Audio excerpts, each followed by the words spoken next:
Voici la formidable épopée de 4 artistes qui rêvaient d'entrer dans la légende.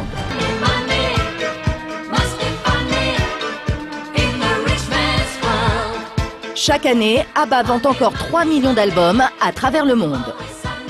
Je n'aurais jamais imaginé que notre musique perdurerait. Dans le monde entier, on connaît nos chansons. Comment est-ce possible? 40 ans après sa formation, ABBA est le groupe de tous les records. En seulement 8 ans d'existence, 377 millions d'albums écoulés, des fans qui se comptent par centaines de milliers. Jamais depuis les Beatles, l'industrie du disque n'avait connu un tel phénomène.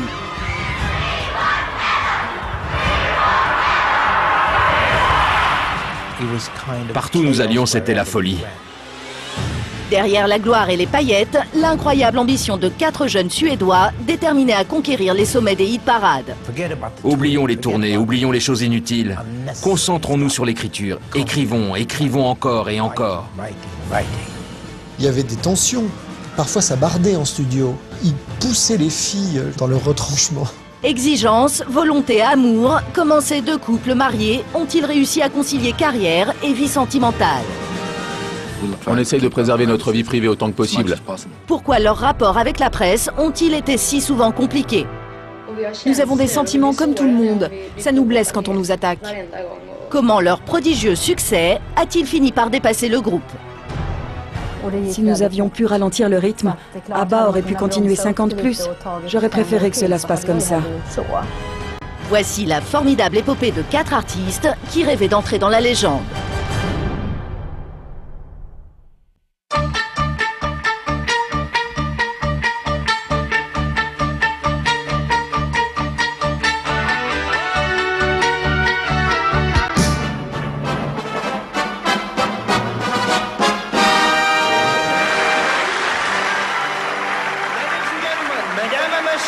Katie Boyle. 6 avril 1974, le 19e concours de l'Eurovision vient tout suédois inconnu. Ils n'ont que 3 minutes pour convaincre les jurés de voter pour eux.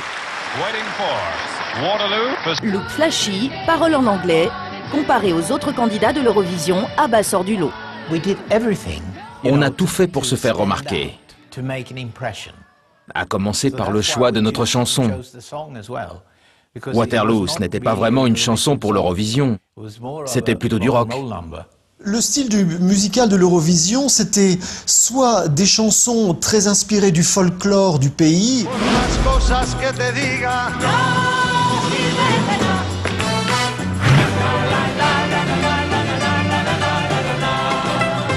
ou alors c'était des chansons très variétés qui dégoulinent, quoi. À la fin de l'amour, celui qui restait le perdant, celui qui part, c'est déjà que quelqu'un l'attend. Même nos costumes étaient étranges comparés à ceux des autres. On ne ressemblait à personne. On les avait achetés, si je me rappelle bien, dans une petite boutique branchée de Stockholm, qui nous les avait fait sur mesure. Cette stratégie audacieuse va payer.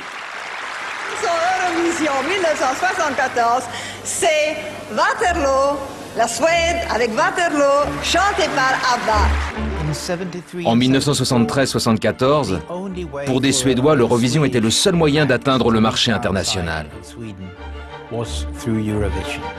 À l'époque, l'émission est la plus regardée au monde. 1,5 milliard de téléspectateurs ont suivi en direct la victoire d'ABBA. C'est un formidable coup de pub pour le groupe. Avant, personne n'écoutait ce qui venait de Suède. On envoyait des bandes aux maisons de disques, aux producteurs européens, mais ils ne les écoutaient même suédois, et maintenant le monde était à nous. C'était vraiment fantastique. Dès le lendemain de leur victoire, toutes les émissions télévisées d'Europe s'arrachent le quatuor.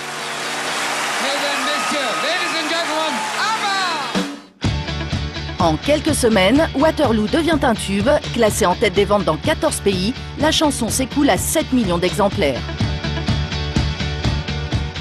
Hade du någonstans en känsla av att den här låten ändå skulle gå hem hos den europeiska publiken? Ja, det trodde jag nog. Jag trodde att det hade en god chans, men att vi skulle vinna, det hade jag faktiskt ingen aning om. Vad i så fall hos den här låten var det som du trodde skulle slå? Ja, titeln mycket tror jag, Waterloo. Stig Andersson, du har författat den här låten. Vad betyder det för Sverige och för svensk schlagerproduktion att vinna en sån här tävling? Till att börja med betyder det, tror jag, en väldig massa för Sverige som turistland.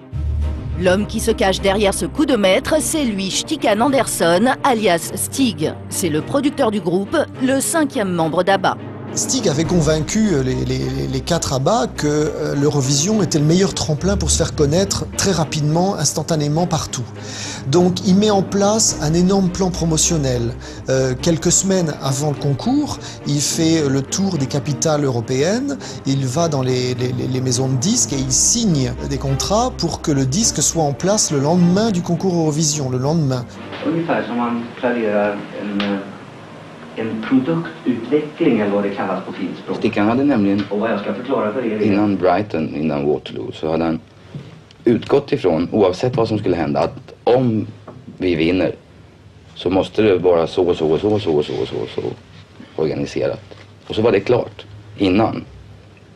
Han hade det var ingen som behövde ringa, vad är det för några, var finns den skivan? Alltså, utan det var klart. När vi vann så var det som att trycka på en knapp. Och så fungerade allting över hela Europa. Alltså. Car ce que Stig a promis aux 4 Suédois, c'est d'en faire des stars mondiales.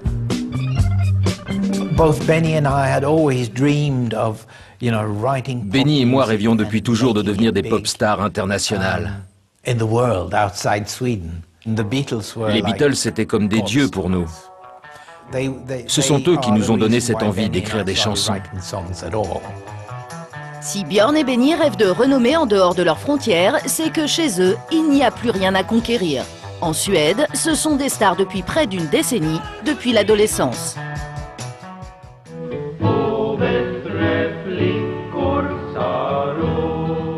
En 1963, à seulement 17 ans, Björn est déjà le guitariste et le compositeur d'un groupe folk, les Hootenanny Singers. C'est à cette époque que Stig Andersson repère le jeune prodige. Il avait entendu parler de mon groupe. On lui a envoyé une bande et il a voulu enregistrer un disque avec nous.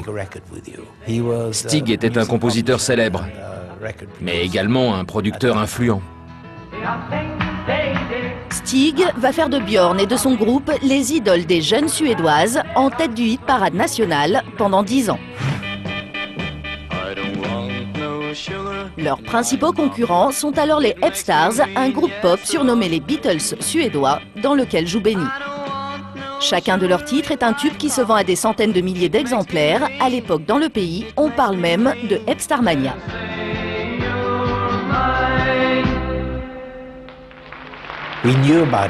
On se connaissait à travers les magazines pour ados, car nos 2 groupes tournaient beaucoup en Suède. Un jour, on s'est croisés sur une tournée et on s'est arrêté pour se dire bonjour. Cette nuit-là, on a fait la fête avec nos groupes. On s'amusait à faire respectivement des bœufs. Il y avait une sorte d'alchimie entre Benny et moi. On avait la même vision du monde. On était tout simplement contents d'être ensemble. Entre Björn et Benny, c'est le coup de foudre amical et artistique. Björn et Benny vont vouloir travailler ensemble et Stig Andersson va leur dire « Écoutez, moi j'ai qu'un salaire, si vous voulez, mais je ne peux pas vous donner 2 salaires. » Alors Björn va dire « Ok, ben, on va le partager en 2. » Donc pendant quelques temps, Björn et Benny vont travailler avec un seul salaire en tant que compositeur pour Polar Music, pour Stig. Et c'est comme ça que les choses vont commencer avant de rencontrer les filles. Les filles, justement, mènent également leur propre carrière solo. En 1969, Annie Fried est une chanteuse de jazz de 24 ans. Divorcée et mère de 2 enfants, elle a du mal à faire décoller sa carrière. Ce n'est pas en chantant du jazz que j'allais entrer au hit parade. Ce n'est que lorsque j'ai commencé à sortir avec Benny et que j'ai enregistré ces chansons que je me suis hissée en tête des charts.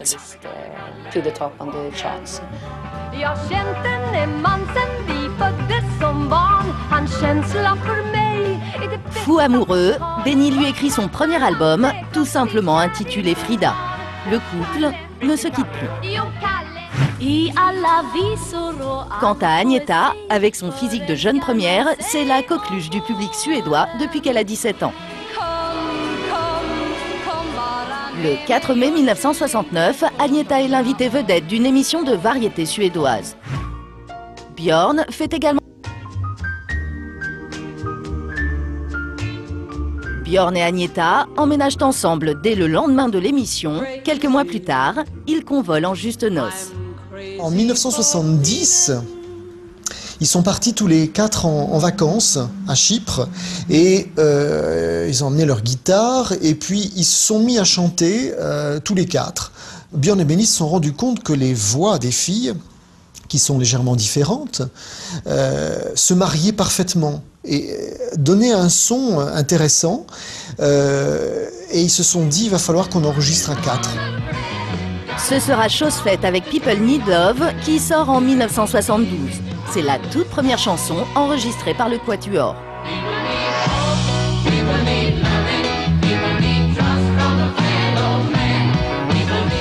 D'emblée, ils ont troqué le suédois contre l'anglais, plus facile à exporter. Le manager de Björn et de Benny et le futur manager d'ABBA, donc Stig Andersson, il sent que de toute façon, ces quatre-là vont percer un jour ou l'autre. C'est pour ça qu'il va leur conseiller de chanter en anglais.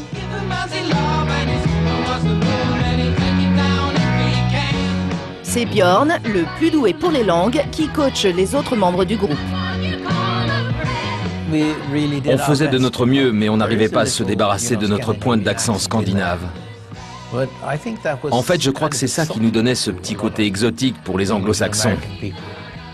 Bien sûr, les Français et les Allemands, eux, ne pouvaient rien remarquer.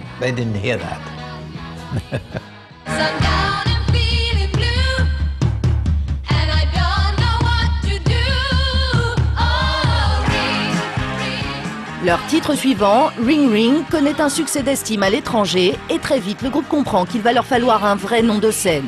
Ils ont sorti leur premier album sous leurs 4 prénoms déjà célèbres en Suède, Agneta, Benny, Björn et Annifrid, un nom à rallonge qui pose problème.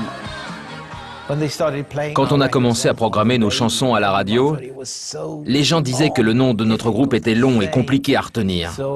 Alors beaucoup d'animateurs radio ont commencé à nous appeler ABBA. ABBA pour les initiales de leurs 4 prénoms. Le groupe décide d'en faire son nom officiel, mais avant cela, il faut régler un petit détail auquel personne n'avait pensé. ABBA, c'était aussi le nom d'une conserverie de poissons en Suède.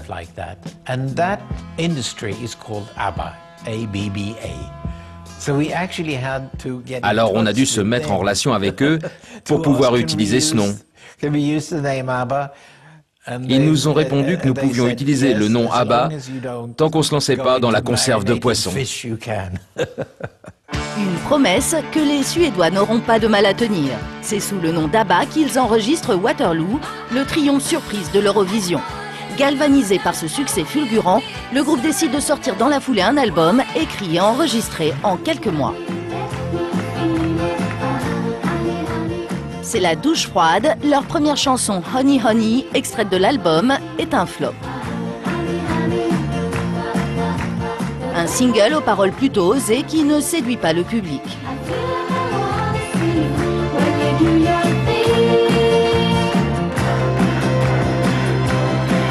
Un revers qui n'empêche pas le groupe de partir pour sa première tournée internationale, une série de 20 concerts dans le nord de l'Europe à la fin de l'année 1974. Mais la désaffection du public se confirme, ABBA peine à remplir les salles, dans certains pays, des dates sont même annulées.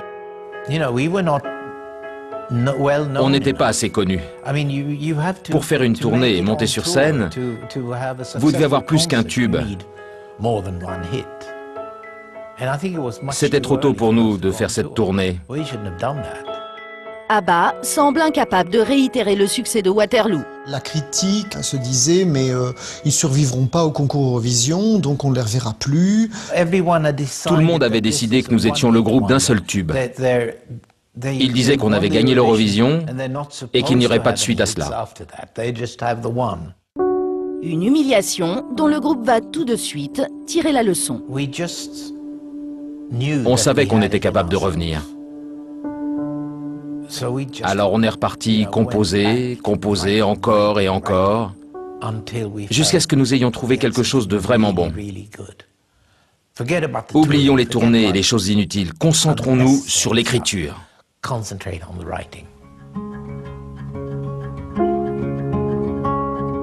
Direction l'île de Vixo, c'est là que Björn et Benny possèdent leur maison de vacances.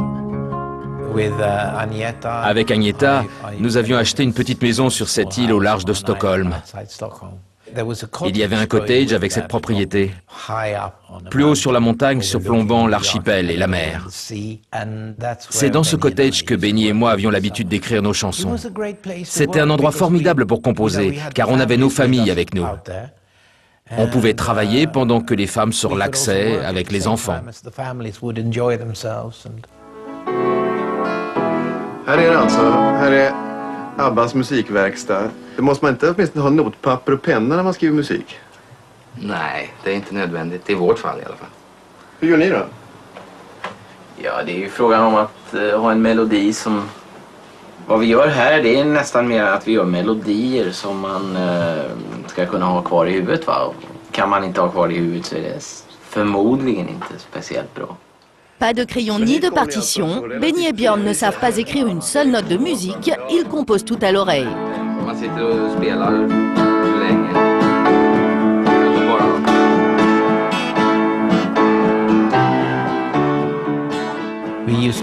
On avait l'habitude de travailler selon des horaires de bureau, de 10h à 5h. On avait juste une guitare et un piano. On était très disciplinés parce qu'on savait que pour réussir, cela prend beaucoup de temps. Il faut travailler dur pour arriver à quelque chose de vraiment bon. Ça n'arrive pas comme ça. C'est très vrai ce qu'on dit. 99% de transpiration pour 1% d'inspiration. Après ces méthodes artisanales, les choses sérieuses commencent.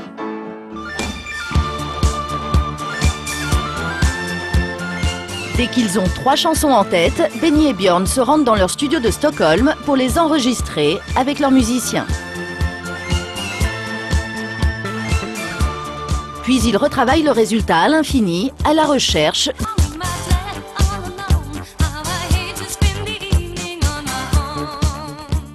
Le son ABBA, c'est une orchestration, des mélodies issues d'un mélange du Nord et de leur culture nordique et du pop ambiant. Ils ont innové beaucoup, ils ont utilisé des façons d'enregistrer nouvelles pour l'époque, avec une recherche aussi pour les sons, doublage de guitare, doublage de synthé, nouveaux sons de l'époque. Gros travail, quoi. Mais le véritable atout du groupe, ce qui va faire sa force, ce sont les voix de ces chanteuses.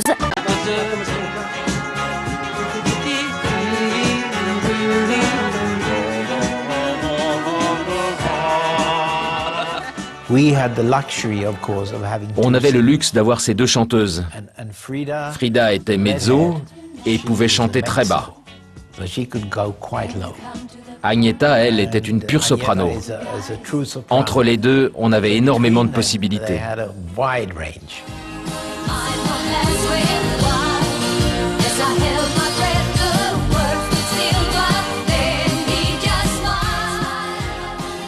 Les voix d'Agneta et Frida sont particulièrement belles, riches, très précises. Et ils les ont utilisées et surutilisées. Il y a facilement dans certaines chansons 5-6 voix différentes de chœur. Benny et Björn avaient une idée très précise de ce qu'ils voulaient, du résultat qu'ils recherchaient.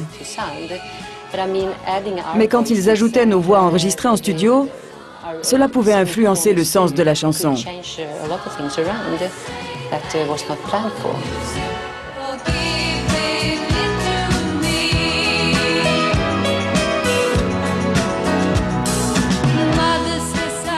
Benny et Björn se servent des voix des filles comme de véritables instruments de musique, multipliant les prises de son, cherchant sans cesse à les améliorer, quitte à épuiser leurs interprètes.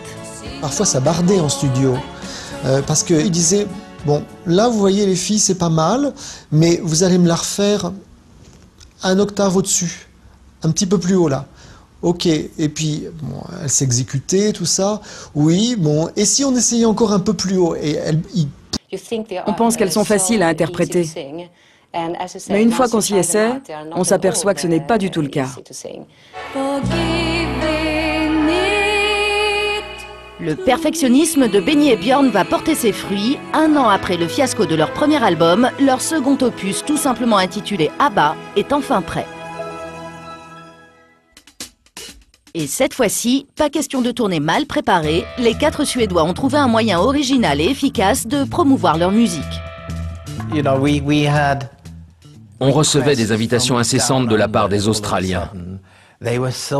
Ils adoraient tellement nos chansons. Nous, on se demandait pourquoi. Pourquoi l'Australie? Pourquoi l'autre bout de la planète? Le problème, c'est qu'on ne pouvait pas y aller autant qu'ils l'auraient souhaité. Alors on s'est dit qu'il fallait absolument faire quelque chose. C'est comme ça qu'on a eu l'idée de réaliser des petits films de nos chansons. On leur a envoyé nos toutes premières productions. Ce fut la naissance du vidéoclip. Fin 1975, ABBA tourne son tout premier clip vidéo pour la chanson SOS.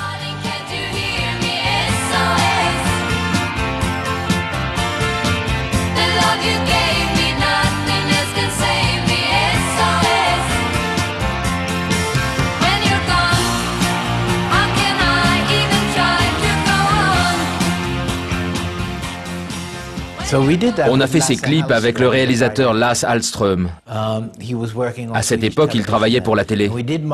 On envoyait SOS et Mamma Mia en Australie et ils se sont mis à les diffuser des dizaines de fois par jour. ABBA vient de découvrir le formidable impact de la vidéo. Dorénavant, chacun de leurs singles sortira accompagné de son clip. Toutes les chaînes de télévision recevaient en même temps une copie. On avait le produit fini, estampillé ABBA, qui était pour eux la meilleure représentation de leurs chansons, scénographiées, et aussi qui était complètement contrôlée, c'est-à-dire que les filles étaient habillées comme elles voulaient être habillées, l'éclairage était fait. Parce que vous faites un clip avec status quo, d'un seul coup à l'image c'est beaucoup moins intéressant que de voir Frida et Agnetha en petite tenue avec des paillettes et où on va voir une jambe, des épaules, un début de nichon, voilà. C'est forcément plus intéressant et plus affriolant. Avec le vidéoclip, fini les semelles compensées et autres paillettes, le style des filles change radicalement.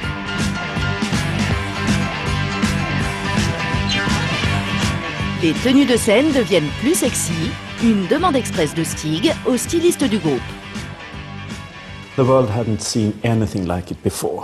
Le monde n'avait jamais vu ça avant. Certains étaient choqués par les mini-jupes et les bottes à hauts talons. Cela paraissait trop pour certains, parce que les filles étaient très exposées.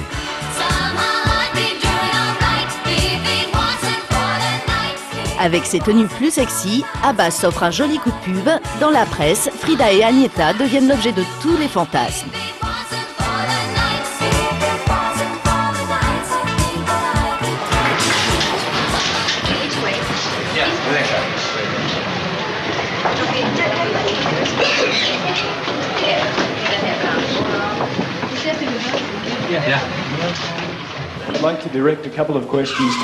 L'impact des costumes fut immense.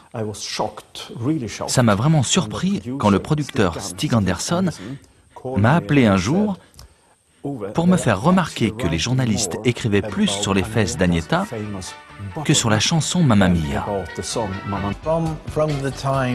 Dès qu'on est revenu avec SOS et Mamma Mia, c'est devenu la folie partout où on allait.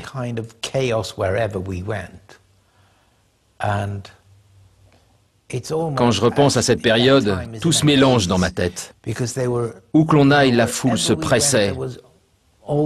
Les gens se bousculaient.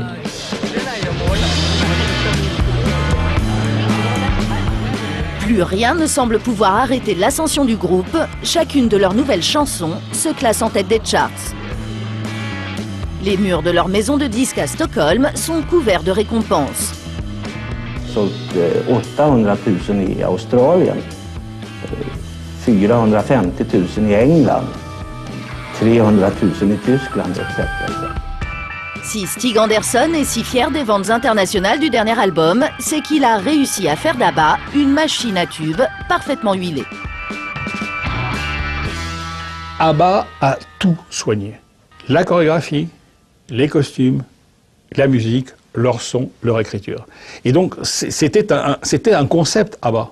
D'ailleurs, même dans l'écriture du groupe, l'idée de faire A, B, B, A, qui correspondaient à leurs initiales, et d'inverser les B pour qu'ils soient tête bêche, en quelque sorte, c'est conceptuel, c'est vraiment de la réflexion.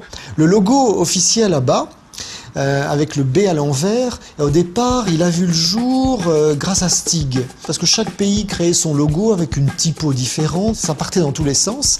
Et il a demandé au directeur artistique de créer un logo très identifiable qui serait sur toutes les pochettes de disques. Stig a voulu qu'on le mette aussi tout en haut sur les pochettes des albums. Comme ça, quand on cherchait des disques dans les bacs, on voyait tout de suite ABBA.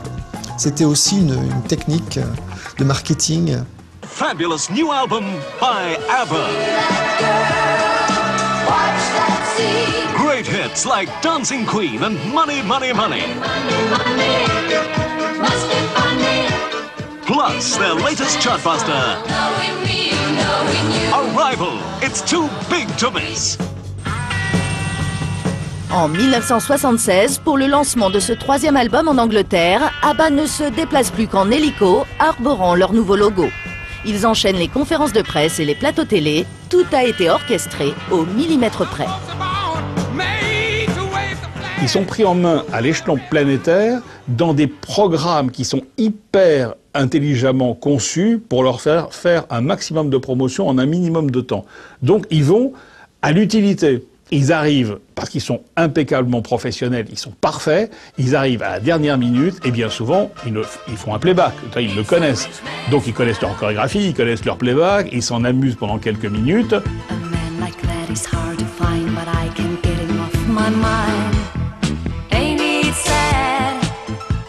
C'est tout, et ça se limite à ça.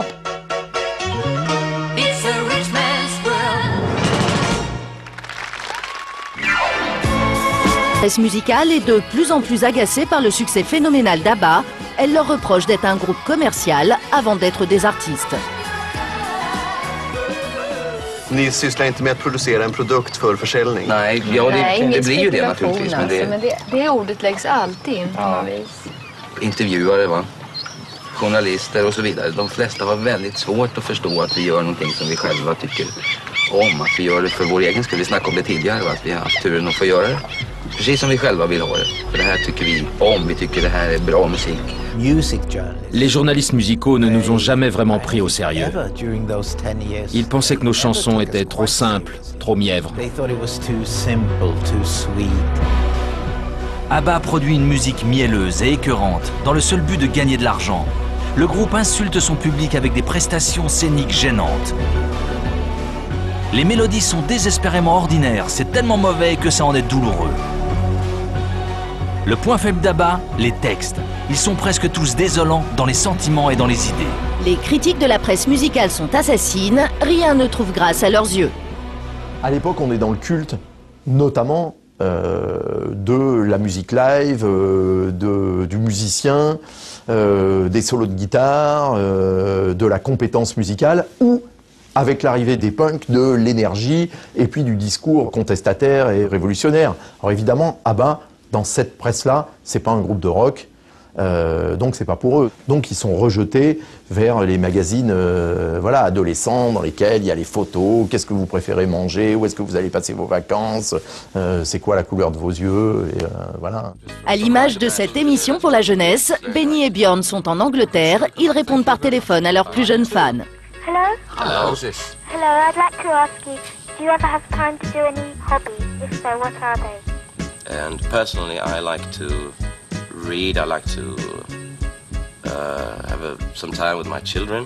And I'm a jogger too. I'm a jogger too. Can you say hello to Anna and Frida for me, please? I will, Sarita. Thank you. Thank Bye-bye. you. Bye. Bye. Welcome to Blue Peter. Thank you very much for coming along. ABBA, quand ils explosent au milieu des années 70, ouais, c'est la version que toutes les mamans espèrent de ce qu'est la pop musique. Parce qu'ils sont super propres, super gentils, par rapport à un univers alors où on est à l'époque du règne de musiciens avec les cheveux très longs, habillés en jean, avec des barbes, qui fument des pétards toute la journée et qui passent leur vie sur la route. Pour ABBA, c'est tout le contraire, et quand il donne un rare concert, le public est trié sur le volet. Comme ce soir-là, en Angleterre. Här vid Odeonteatern i industristaden Birmingham går allt lugnt och städat till. Och med leende och avspända säkerhetsvakter vid sceningången. Tonight there are 2,400 people watching their show, isn't it? Yes. Do you think they could have sold more seats if they stayed longer? The last I heard they had 52,000 applications for their tickets. Pire, le lendemain à Londres, ABBA ne se produira que 2 soirs devant 5000 privilégiés, alors que 3,5 millions de personnes ont tenté d'acheter leurs billets, de quoi jouer à guichet fermé près de 700 fois. What is magic? That is fantastic. Fantastic. Brilliant. Brilliant. All the way from Bristol. Sure? Yeah, absolutely. Fantastic. Quand vous avez un concert dans la soirée, toute votre journée et même la veille est fichue. Parce que vous y pensez tout le temps. Ça me rendait très nerveux. Alors pourquoi s'imposer ça? Le groupe préfère rester en Suède et mener une existence tranquille entre vie de famille et travail en studio, loin des contraintes du Star System. On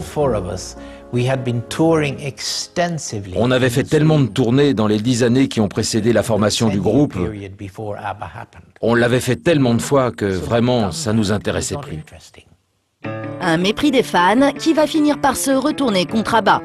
En Australie, où le groupe n'existe qu'à travers la télévision et les vidéoclips, son absence devient suspecte. Den svenska supergruppen ABBA, finns de egentligen? Det undrar man om man bor i Australien.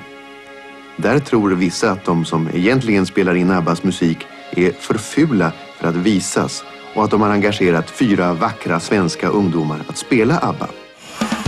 Alors, pour faire taire les rumeurs, la Nous avions les techniciens lumière et les ingénieurs du son qui travaillaient avec les Rolling Stones, Queen et Elton John. On avait recruté les meilleurs techniciens de l'époque.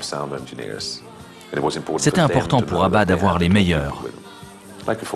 C'est comme un pilote de Formule 1 qui veut avoir la meilleure équipe. Ils n'ont cherché à faire aucune économie. Si c'est le prix à payer pour avoir la meilleure sono, on ne discute pas.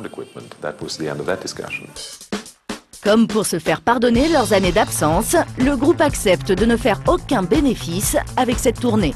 Pour financer ce projet au budget pharaonique, les membres d'ABBA acceptent de faire ce qu'ils ont toujours refusé dans le passé, devenir l'image d'une marque.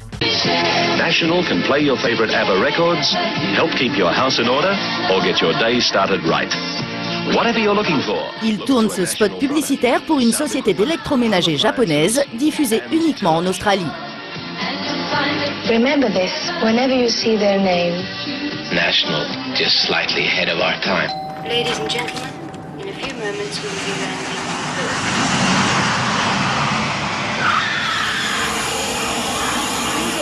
Le 27 février 1977, quand ABBA foule enfin le continent australien,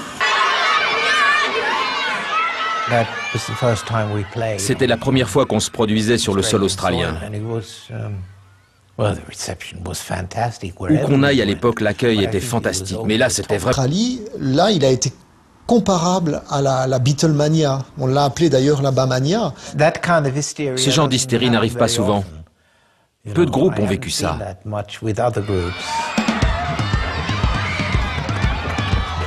Chaque concert se joue à guichet fermé, les billets s'arrachent au marché noir, jusqu'à 40 000 personnes certains soirs, c'est 5 fois plus que dans les plus grandes salles européennes.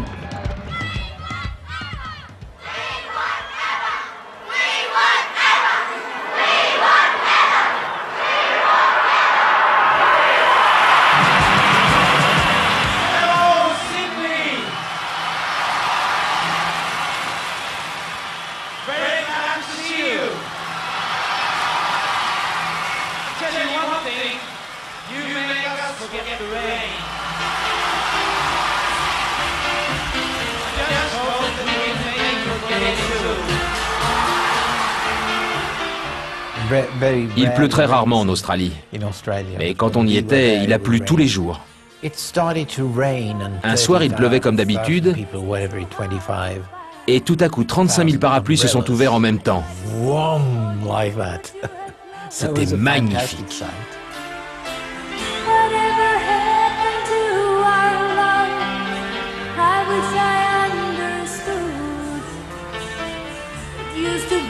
So nice, it used to be so good.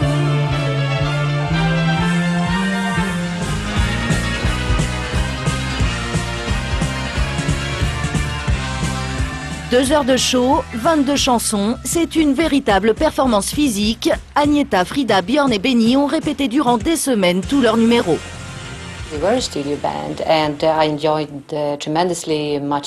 On était un groupe de studio, c'est sûr. J'aimais beaucoup enregistrer nos chansons, mais j'adorais aussi être sur scène. On a fait d'excellentes tournées. Quand on repense aux concerts en Australie, franchement, nous débordions d'énergie. La tournée d'ABBA en Australie rivalisait avec celle de Queen ou des Rolling Stones. Une performance pour les 4 Suédois qui avaient du mal à convaincre le public américain. Même la presse musicale britannique, jusqu'alors la plus virulente à leur égard, les porte au nu. At the moment, probably they're the biggest phenomenon in the pop world. Yeah, they have a fantastic production.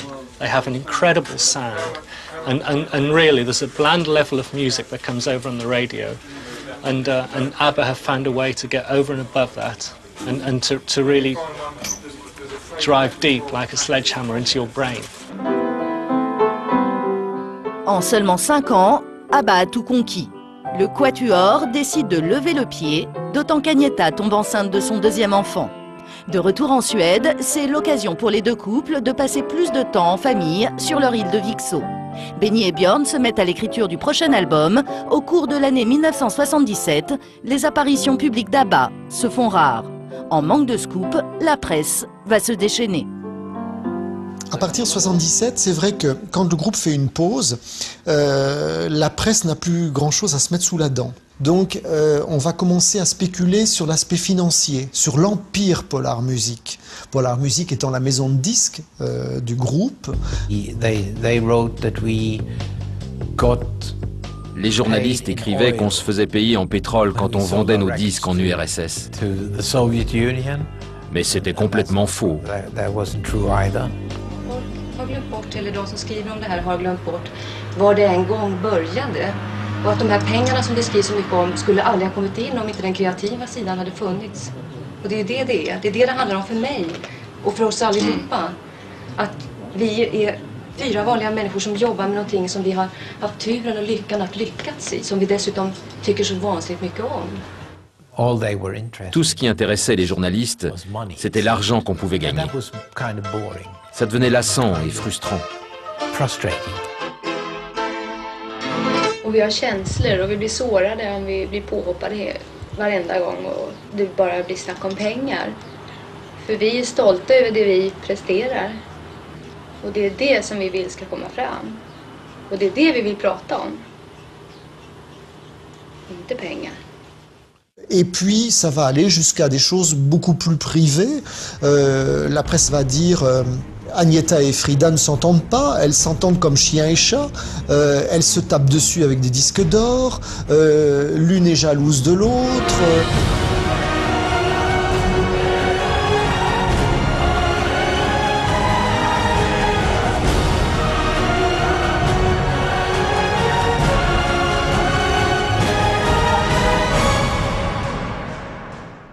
Quand un groupe repose sur 2 femmes, il y a forcément de la compétition.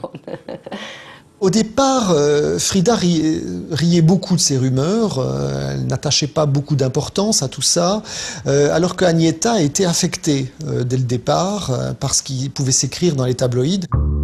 Cette surexposition médiatique, Agnetha la vit de plus en plus mal. Elle est depuis toujours la plus fragile du groupe, la pression est devenue trop forte. Agnetha veut prendre ses distances avec ABBA et assumer pleinement son rôle de mère.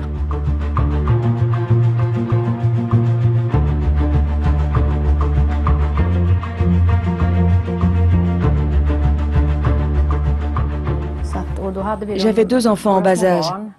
Je me sentais de plus en plus coupable d'être loin d'eux. Et puis le retour à la réalité familiale après la vie de palace durant les tournées, ça devenait de plus en plus compliqué à gérer. Entre Agnetha et moi, les choses sont devenues de plus en plus difficiles. Je voulais toujours partir en promo, Agnetha, elle, ne voulait plus aller nulle part. En janvier 1979, pour le couple, la fête est bel et bien finie. Après 8 ans de mariage, Agnetha et Björn annoncent leur divorce.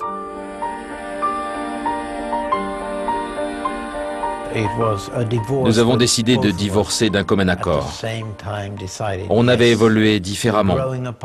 Il était temps pour nous de suivre notre propre route. Il n'y a eu ni cris, ni larmes. Et pourtant, la séparation de Björn et Agnetha ébranle les fondations du groupe. Les sourires sont désormais de façade. Le style musical, lui, devient empreint de mélancolie.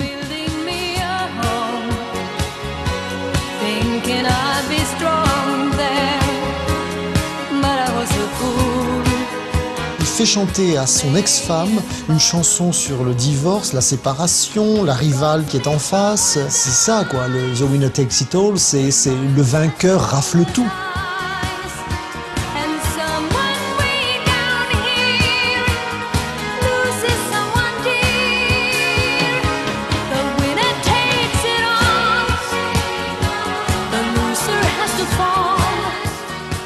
On sent que physiquement elle n'est pas bien, elle joue peut-être un petit peu le personnage, mais c'est carrément du vécu. Je me souviens que Björn a utilisé ce qui se passait dans nos vies personnelles pour écrire des chansons plus profondes.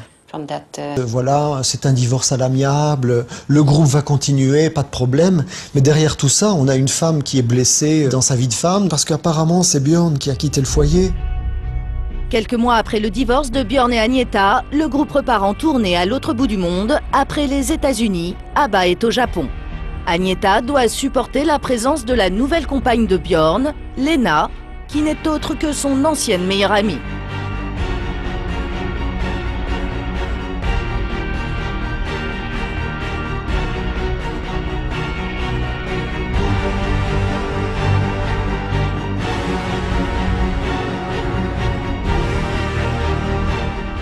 Du groupe devient glacial. À l'image de cette photo, c'est la pochette de leur tout dernier album. Le directeur artistique avait essayé de réunir les 4 membres du groupe. Il a eu beaucoup de mal parce que l'ambiance n'était plus là, quoi. Ils voulaient plus vraiment se rencontrer. Bon, quand les 4 sont là, on shoot, ça dure très peu de temps, personne ne se parlait, l'ambiance était aussi glaciale dans le groupe que dans l'atmosphère, et puis ils sont tous partis de leur côté après, voilà.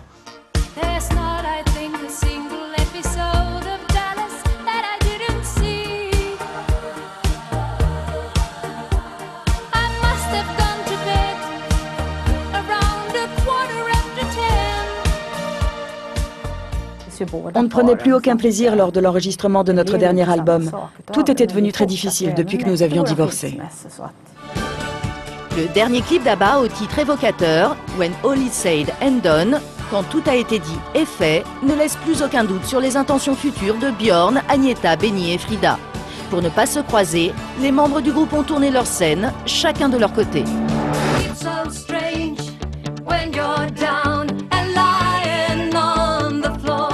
Quelques mois plus tard, ils décident de se séparer. Quitter ABBA en 1982 a été une décision réfléchie et naturelle. On voulait tous prendre des chemins différents. Les 2 filles voulaient faire des albums solo.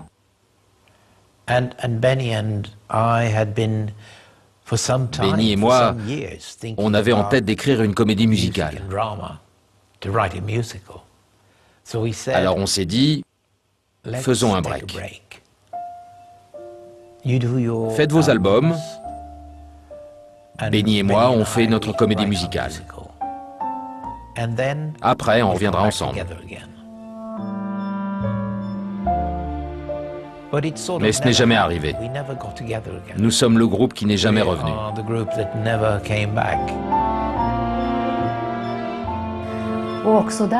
J'éprouve beaucoup de gratitude d'avoir pu faire partie d'ABBA. Les choses sont arrivées comme ça, et ça a été incroyable pendant 10 ans. Si cela n'avait pas été aussi vite, on aurait peut-être pu continuer encore 5 ans. J'aurais préféré que cela se passe comme ça. Si par la suite les carrières solo des uns et des autres n'ont pas connu un grand succès, l'héritage d'ABBA lui est resté bien vivace. Je n'aurais jamais imaginé que notre musique perdurerait aussi longtemps, qu'elle aurait, 40 ans après, un tel succès, et que notre musique plairait autant aux nouvelles générations. Beams are gonna blind me, but I won't feel blue like I always do, 'cause somewhere in the crowd there's... 4 décennies après sa formation, ABBA reste le plus grand groupe de pop après les Beatles. Leurs 8 albums se vendent encore chaque année à 3 millions d'exemplaires et la comédie musicale Mamma Mia, qui reprend leur plus grand tube, se joue actuellement à guichet fermé sur tous les continents. Dans le monde entier, on connaît nos chansons, où qu'on aille. Comment est-ce possible? C'est tellement dur à comprendre.